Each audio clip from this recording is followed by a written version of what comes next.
Come, let us spill this already spilled juice and get into some reality TV news. Now, these are the videos that I made on TikTok regarding Izingani Zestembu. Tell me, what are your views? What are your opinions? Ezinye, I'm little bit behind, but you can never be too late for Umkosinyana. So please do like, share, and subscribe, and add your opinion while you edit. I don't know to Usbindi, but to us, amahle umamkhulu sijabulile. And asijabulisanga ukuthi hey tirolo layile guys, don't get it twisted. Sijabulisa ukuthi akusase isithembu somjolo. Sokuyisithembu nje straight. Hey mushimane untshitse bathong.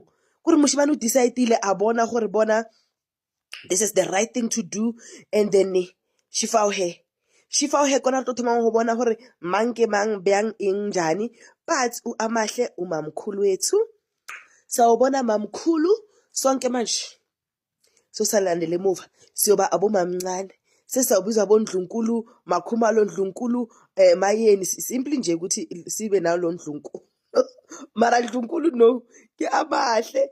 Congratulations, I'm so happy ukuthi finally Usbindi did the right thing on season 3, because like honestly we were waiting for this lobola nokuthi sazi ukuthi umamkhulu ubani in the zoo, but hey si right tirelo na wa itse ke motswana wa go gae ses ke lla lo wena shem ke mo saiteng la hao pila deep down, mara ke no ra hore mo awa o berekile abuti o ntate Bubezi, the lion of the country, has worked.